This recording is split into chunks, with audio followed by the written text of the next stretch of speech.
The holidays start here at Baker's with a variety of options to celebrate traditions old and new. You could do a classic herb-roasted turkey or spice it up and make turkey tacos. Serve up a go-to shrimp cocktail or use Simple Truth wild-caught shrimp for your first Cajun risotto. Make creamy mac and cheese or a spinach artichoke fondue from our selection of Murray's cheese. No matter how you shop, Baker's has all the freshest ingredients to embrace all your holiday traditions. Baker's, fresh for everyone. The holidays start here at Baker's with a variety of options to celebrate traditions old and new. You could do a classic herb-roasted turkey or spice it up and make turkey tacos. Serve up a go-to shrimp cocktail or use Simple Truth wild-caught shrimp for your first Cajun risotto. Make creamy mac and cheese or a spinach artichoke fondue from our selection of Murray's cheese. No matter how you shop, Baker's has all the freshest ingredients to embrace all your holiday traditions. Baker's, fresh for everyone. Wrigley's Spearmint Chewing Gum, the refreshing, delicious treat that gives you chewing enjoyment, presents for your listening enjoyment Edmund O'Brien as Johnny Dollar. Hello, this is Bruce Hughes, the Lockhart estate. Yes, Mr. Yule. Thanks for calling back. I want to let you know I was in town. I'd like to get together with you if you have time to see me. Why, yes, I just got out of court, and I have a meeting in a few minutes. It shouldn't take long. Could you meet me at 5:30 for a drink? Sure, any place you say. All right, there's a place called Todd's right around the corner from my office on Spring. I can find it. This is quite a mix-up, Mr. Yule. The Lockhart's being killed like that? Yes, it is. Are you any closer to learning which one died first? We are now. It was a matter of only a minute or so. Yeah, it's only a $200,000 question who lived those couple of minutes.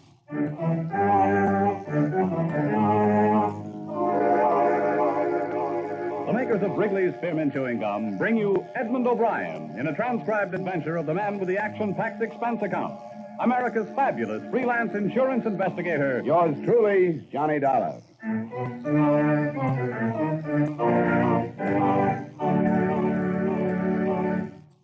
For refreshment while you work, or enjoyment anytime, chew a stick of Wrigley's Spearmint Gum.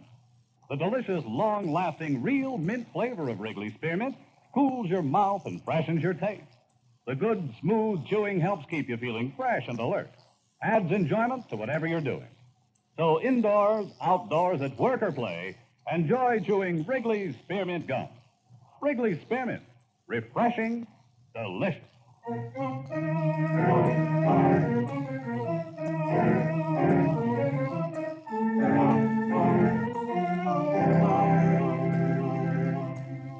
Expense account submitted by Special Investigator Johnny Dollar to Home Office, Washingtonian Life Insurance Company, Hartford, Connecticut.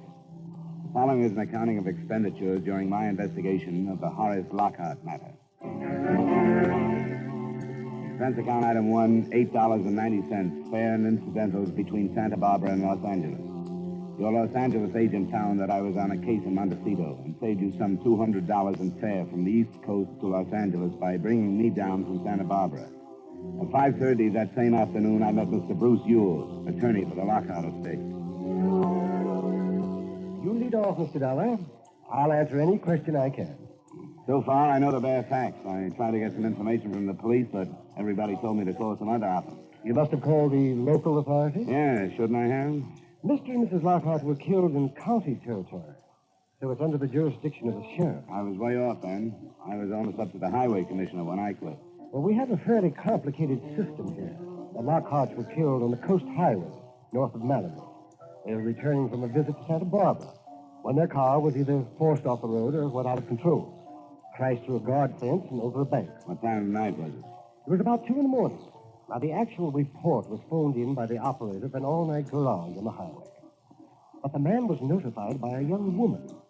She said she'd seen the accident happen, had stopped, and gone down to look at the car. But that's where our information stopped. Yeah. Am I right that she did tell somebody that one of the Lockharts was still alive then, but that she didn't say which one? Well, that's correct. That's what she told the garage operator. His name is Gallagher. And the whole thing hangs on this girl. What's been done to locate her? Yeah, we put ads in the classified sections of all the papers. It happened only night before last. I'm certain she'll call in before long. I hope so. How often do you look at the classified section, Mr. Ewell? Well, certainly we can hope that she has friends she's talked to about the accident. And even if she doesn't see it, why, somebody will and tell her about it. The man in the garage. You said his name is Gallagher? Yes, Patrick. Thanks very much, Mr. Yule. I think I'll rent a car and go out and see him.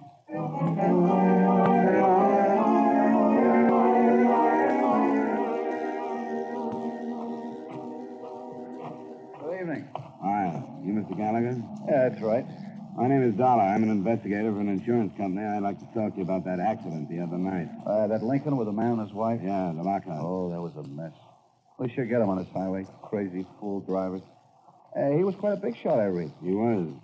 What I want to find out about is the girl who reported the accident to you. I don't know anything about her. She busted in here all excited and told me about it, and then she left. Never saw her before, and I haven't seen her since. What exactly did she say? You remember? What do you mean? I'd like to learn her exact words if you remember them. What's so important about her? We're looking for her. I'll explain it to you. But do you remember what she said? Not her exact words, maybe. She told me about the accident. She said there were two people in the car, and she said one of them was dead, but she thought one was still alive. Can you be sure that she didn't say, I think the man is still alive, or I think the woman is still alive? No, I don't think she said that. Did she say there were two people in the car, or a man and a woman? Yeah, I'm not sure.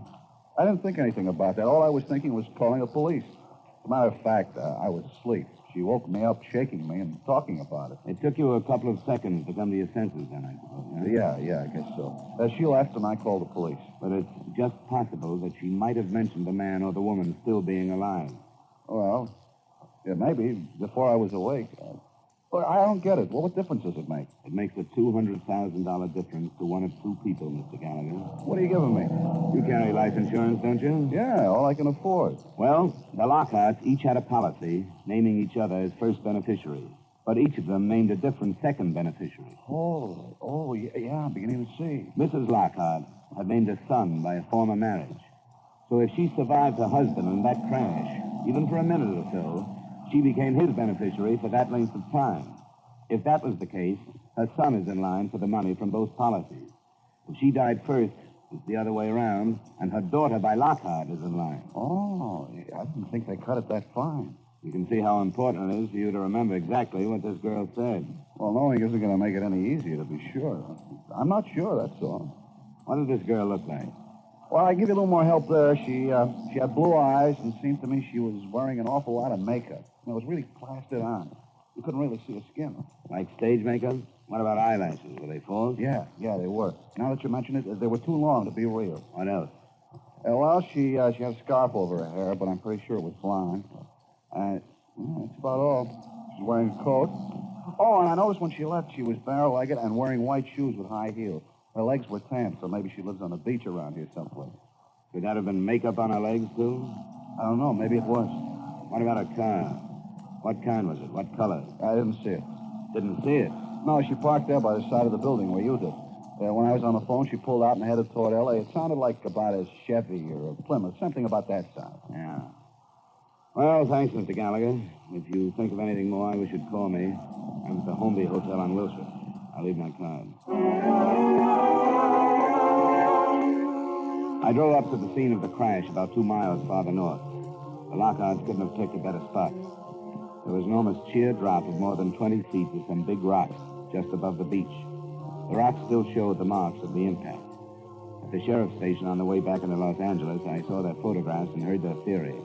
The car hadn't been forced off the road. The tire marks it left made it appear that either the driver had fallen asleep or that the crash had not been accidental. The next morning, I was summoned by Bruce Yule to the Lockhart address. I found it at the end of one of the elite roads in L.A.'s prize subdivision, Bel Air. It was guarded by an iron gate, and the mansion itself was evidently a replica of something Italian. I was told to wait for Mr. Yule in a domed entry hall. Thanks for coming out, Mr. Dollar. I wouldn't have missed it for the world. Yes, it's quite a place, isn't it? I wanted the children to meet you. Do you know about them? Only that they're half-sister and brother. Yes. Michael Adams stayed with his own father. Never has lived here. He arrived from Seattle last night. And this is the first time he's met his stepsister. That's Gail Lockhart. Yes. She's 23 and he's 27. Well, I wanted them to know we're doing everything we can to find this perverse witness who's become so important. Why doesn't she reveal herself? I wish I knew. Well, Oh, this is Mr. Dollar, the insurance investigator who's come out to help us. Miss Gail Lockhart. How do you do? Miss Lockhart. And Mr. Michael Adams. Oh, hey, Mr. Dollar. Nice to meet you, Mr. Adams. You both have my sympathy. Oh, I think Miss Lockhart deserves it more than I do. I'm no more than a stranger. I don't even remember my mother. She and my father divorced before I was 2. Oh, stop it. Sorry. Mr. Yule, I don't have to stay, do I? Yeah, I go to my room. Why, yes, Gail, if you want to. I do. I can't talk about it anymore. Sorry, but I feel like I should explain my place in this. I know I don't belong. It's all right, Mr. Adams. Gail is terribly upset. She was in Santa Barbara with her parents that night. She was supposed to drive back with them. They'd been drinking heavily, and she begged them to stay over. And when her father refused to do that, she refused to ride with him. I didn't know she was with him. Well, you know how these situations are. She's full of self-incrimination. Can't help feeling she should have done more, like take the keys to the car, or even call the police, or something. Well, what are we going to do about this witness, Mr. Dollar? Maybe you can help us, Mr. Adams. Do you ever read the personal column in the classified advertising section of your paper? Personal column? Hardly ever. Have you any idea when the last time was? Oh, months back, anyway. I think we have to do better than that personal column, Mr. Ewell. Spot a few small ads through the other pages. Have you contacted any but local papers? No, not yet. Just because that garage man told us her car headed for L.A. is no proof that she's here. She might have passed right on through. Yes, but a girl driving alone at that time of night. We have no reason to think that she was alone. Gallagher didn't see anybody else, but he didn't see the car either. There are people who just don't like to get involved in things like this, you know. Yes, that's true, isn't it? What would you say to posting a small reward? I think that would be a good idea. Not a reward for the information we want, because we'd get too many cranks who would say anything for money. Say, that's right, isn't it? I think we should offer the reward for any information that will lead us to the witness and print the description Gallagher gave us. That's a good idea. Sure is. But I'll go call my secretary and get it into as many evening editions in the counties as possible. And San Bernardino and Riverside counties as well. Excuse me. Golly. This suspense is really something, isn't it? Yeah. Oh, I know I don't deserve any of the money. Why, you could have knocked me over with a feather when I found out she had me in the policy. Oh, I suppose she always felt bad about the way she deserted my father and me and wanted to make it up, huh? That was probably it. But, man, $200,000. If I get that, I'll be sitting on top of the world. I wouldn't spend it yet if I were you. Oh, I know it's a toss-up, but sure would be justice, wouldn't it? With all she'll get anyway, Miss Lockhart doesn't need it like I do. Why, from the look of this place, she probably wouldn't even miss it. Maybe you're right, Mr. Adams. She probably won't miss anything but her parents for quite a while. Sorry. Can't seem to say the right thing around here. Practical Mr. Adams had to wait along with the rest of us. The second day, the reward was increased. It was increased the third and the fourth day until it stood at $1,000. There it stayed for fear somebody was sitting on the information and watching the price of it go up. A few newspaper and radio reporters played it up on the mystery woman angle, but the actual $200,000 question we wanted to ask her was never let out. We had some worthless reaction, but on the seventh day, we got what we figured was our first break. An apartment house manager phoned Bruce Ewell, and I went out to talk to her. Well, it's not me alone, Mr. Dollar. A few of my tenants have mentioned it, too. We're all curious about this mystery woman, you know. Well, this is Tuesday, and that awful accident happened to it Sunday, didn't it? That's right, Mrs. To be Brewer. exact, about 2 Monday morning. Well, at 10 o'clock that morning, one of the girls who'd been living here left with almost a whole month's rent to live out. Susan Lee. Oh? Would you say she fit the description in the papers? Now, that's why I decided to call. We'd share the reward, but I'd do the talking. Because, especially the theatrical makeup that was mentioned. Susan was a dancer in the naughty 90s nightclub on Santa Monica Boulevard. A specialty dancer, as she put it. She own a car? That was another thing. The ad mentioned a Chevy or a Plymouth, and she had a Plymouth. This is very interesting, Mrs. Brugger. Did she say where she was going? Well, she said she'd found a better job in another town, but when I asked her where to change the subject, she was hiding something. Made no arrangements for mail? I asked her about that, too, and she said she'd come back and pick it up as soon as she could. I think she was in trouble. Has any mail come? Well, nothing much. A couple of bills. This one today. From a photographer. A photographer. That might really help. Why, yes, he must have taken a picture. Let's see the return address. Oh, wait till I tell the girls. Oh, I hope it's her. Well, I never even knew anybody who ever won a reward before. It was her. As a matter of fact, things developed quite nicely for the next hour and a half, anyway. At the garage, Gallagher positively identified the girl in the print I took him from the photographer. So at that point, that's what we had, a picture and the name of our witness. The rest of it wasn't so good. It looked like she'd taken a sudden run out for reasons and places unknown. With a 7-day start, she could have reached almost any place in the world.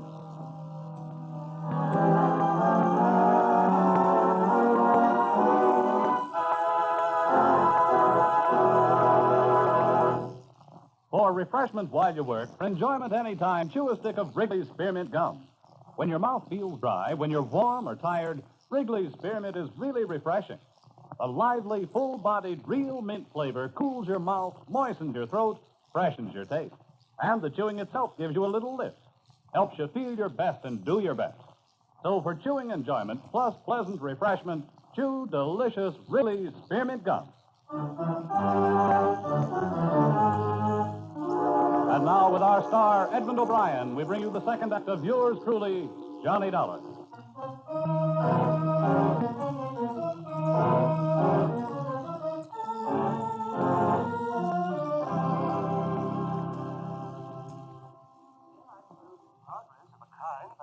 Doesn't help us very much, does it? No, not yet, Mr. Yule, but it's more than we've had.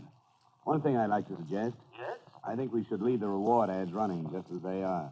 Oh, you don't think we should get right to the point and add her name and photo to the information? No, not right now. If she's running away from something, we might drive her farther if we did that. I think we should go on as if we haven't learned anything. Oh, yes, I suppose you're right. In the meantime, I'll see what I can dig up.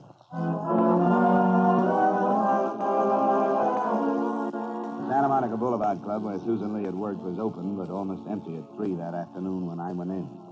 Just the bar was in operation, but a series of larger-than-life-size posters on the wall promised entertainment nightly by outstanding personalities of the dance. I found the manager in his office. What was the name again?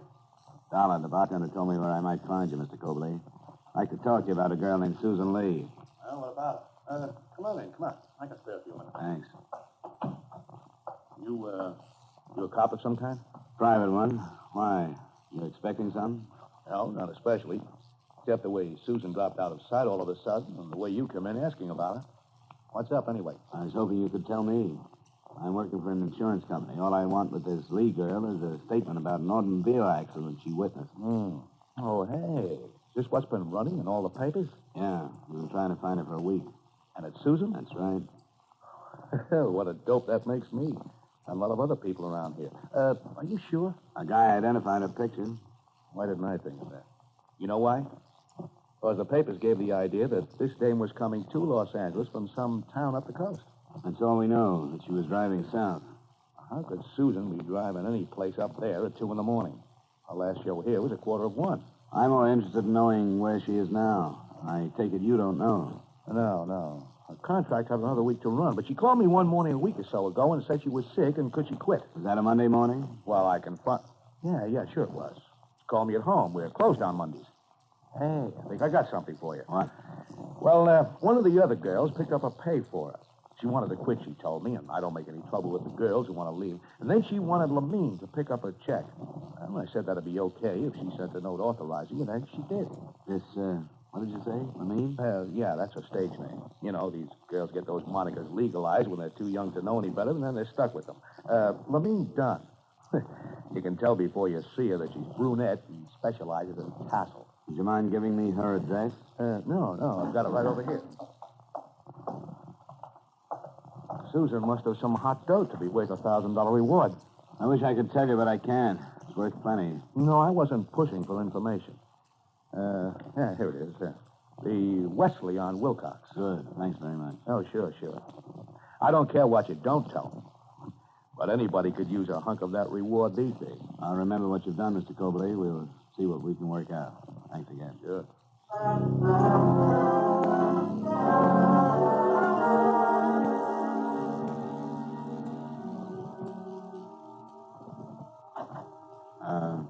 You almost done? Yeah? I suppose you've read the papers like everyone else. I'm the insurance investigator who's looking for that girl. She turns out to be Susan Lee. Oh, well, come on in. What have I been sitting on, anyway? You know what we want her for. Because she saw that wreck. But don't you know what could have happened that made her leave town like she did? No, don't you? Well, I know there was... Look, I'm going to sound like a pretty lousy sort of friend, I suppose, but I only met her when she booked into the club. We happened to get along, that's all. I don't think that's the kind of friendship where you find that greater love hath no man stuff. Besides, she didn't trust me enough to tell me everything. Everything about what? Why don't you sit down? Thanks. I promised her I wouldn't say anything, and I haven't. But now you want to know, and I'm not going to lie about something I don't know. That makes sense to me. Something happened to her that night, and I think it was over that guy she married. You'll have to remember that I don't know anything about her. Oh, yeah, well, she married this guy. I never met him. His name is Robert, she told me. They ran off a couple of months ago, got one of those quick Mexican jobs. You don't know where this Roberts came from or lived. All I know is it must have been a dandy marriage. She still lived in her apartment, and maybe once or twice a week she'd leave after the last show and run up the coast and meet him. He said he traveled a lot. And I believed it, but not the way she meant it. She sounds a little naive for her profession. No, she isn't. Wasn't. I guess everybody really takes a fall sooner or later. But she came here that night, or morning, I guess it was 3:30. She still had her stage makeup on. She said something happened. She had to get out of town. That's all she'd say. She mentioned seeing the accident? No, just kept on saying something happened. Something awful happened. She had to leave town. Could she have caused that accident? The police say no other car was involved. Oh, then it must have been that husband. You know his full name? Yeah, it was Phil. I heard her say that. Philip Roberts. Probably a common name, but we'll get on it. You talked to her the next day, you know, about a paycheck? Yeah, she phoned me. She told Mr. Cobley she was sick because she didn't want him to ask questions about why she was leaving. So I went down and got her check. I met her in a drive-in joint on Santa Monica, and the same thing, and making me promise not to tell anybody. You have any idea where she might have gone? Yeah, I have. Where? Once a week, every Sunday, Susan used to get flowers. She used to say they were from some masher in San Diego. She'd tear up the card and let the flowers dry up on her dressing table. The bouquet came that Sunday night, and she didn't even unwrap it. It was one of those what's the future nights for me. I was figuring how many years I had left in the racket, wondering what had made me go wrong, the way I spent all the time I'd been in it. Well, I was real gone. When Susan left, I took her flowers and brought them home, and I read the card. It said, as usual, if you ever need me. That's where she's gone. Do you know, or are you guessing? Both, I guess. I met one like that when I was Susan's age. That's where I should have gone. Maybe she did. I still got the card with the name of the florist on it.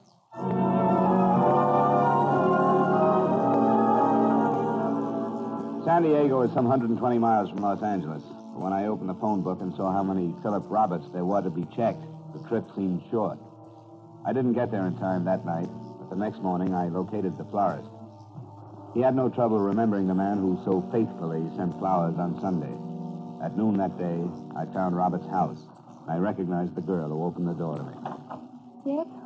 Susan Lee? No, she isn't here. Wait a minute. No, leave me alone. Go away. Get your foot out. I didn't know. I didn't have anything to do with it. I didn't know. Let me in, Miss Lee. You don't have to be afraid. All I want to ask you about is the accident you saw last Sunday night. No, you're lying. Let me in. You're lying. I've read about your reward in the papers. You tried to trick me. How did you find me? I had to find you. I didn't do it. I didn't have anything to do with it, no matter what she says.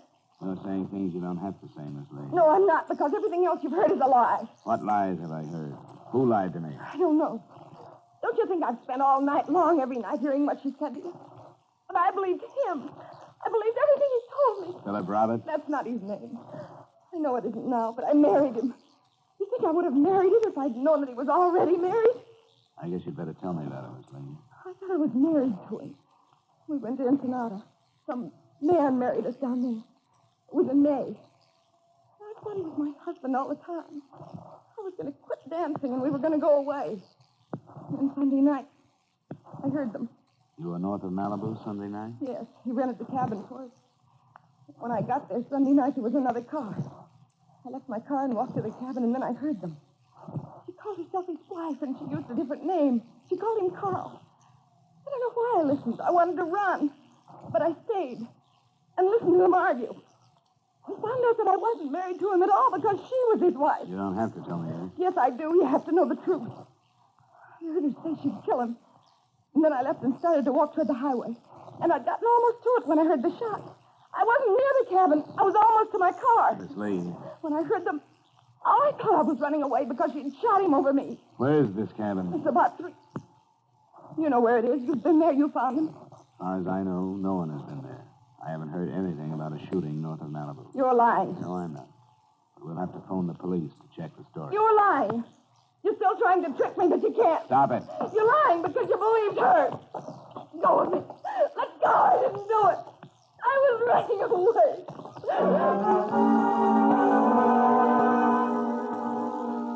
It took some time to digest it. I called the police and saw Susan Lee on her way back to Los Angeles with them, and then called Bruce Ewell. By the time I had driven back, he'd spent a half hour with the girl and had gotten the report of the police who visited the cabin. I was called to the Lockhart home for the second and last time, and together with the 2 prospective beneficiaries, I heard what the lawyer had to say. It's a pathetic story. This man entered a bigamous marriage contract with Susan Lee. His first wife followed him to the cabin. She didn't know about the marriage, but she suspected something. At the height of the argument, she shot him and then turned the gun upon herself.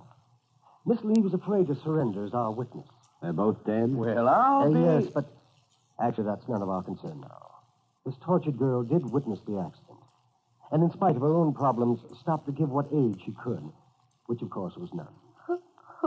Did you get a statement from her, Mr. Ewell? Yes, I'm afraid I did. Before a notary public, Susan Lee swore that the person who was alive at the time she viewed the wreck was Mrs. Lockhart. I knew it. Hot dog. Shut up. Make him stop. Get him out of here. I can't stand it. Here, now, dear. Let me take it to you. It's really true? Yeah, I guess it is, if Ewell says so. Man, $200,000. And for what? For being born to the right mother. That's what I call profit on a small investment. Yeah, I guess that's right. 200,000. Why, I bet I can invest that and live like a gentleman the way I've always wanted to. I wonder how much this house costs. Nothing like this in Seattle, but I might show them a thing or two.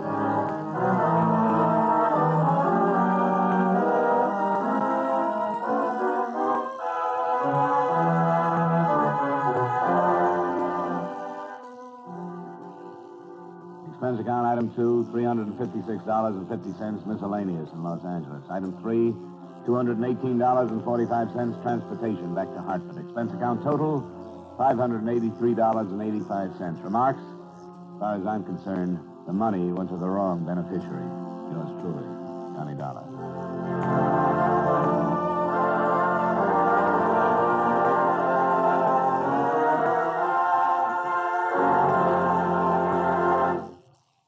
Remember, friends, for refreshment while you work, for enjoyment any time, chew a stick of Wrigley's Spearmint Gum. There's lots of lively, real mint flavor in it to cool your mouth, freshen your taste, and sweeten your breath. And chewing Wrigley's Spearmint helps keep you fresh and alert. You feel better, work better, get more fun out of doing things. So indoors, outdoors, at work or play, always keep delicious Wrigley's Spearmint Chewing Gum handy.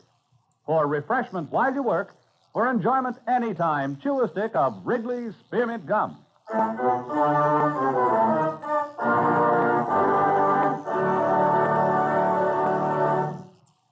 Yours truly, Johnny Dollar, brought to you by Wrigley's Spearmint Gum, stars Edmund O'Brien in the title role and is written by Gil Dowd with music by Eddie Dunstetter. Edmund O'Brien can soon be seen starring in the Paramount Pictures production Warpath. Featured in tonight's cast were Howard McNear, Hy Averbeck, Barbara Whiting, David Young, Virginia Gregg, Eddie Marr, and Mary Jane Cross. Yours truly, Johnny Dollar, is transcribed in Hollywood by Jaime Del Valle.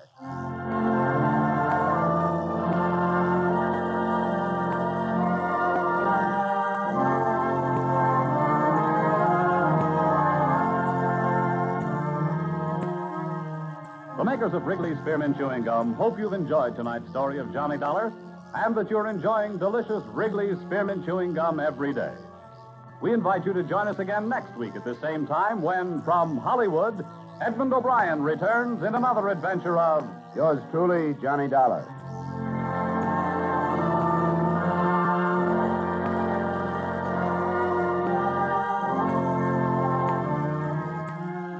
Bob Stevenson speaking.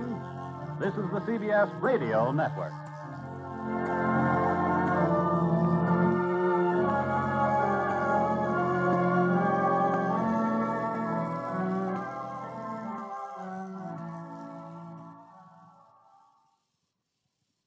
The holidays start here at Baker's with a variety of options to celebrate traditions old and new. You could do a classic herb-roasted turkey or spice it up and make turkey tacos.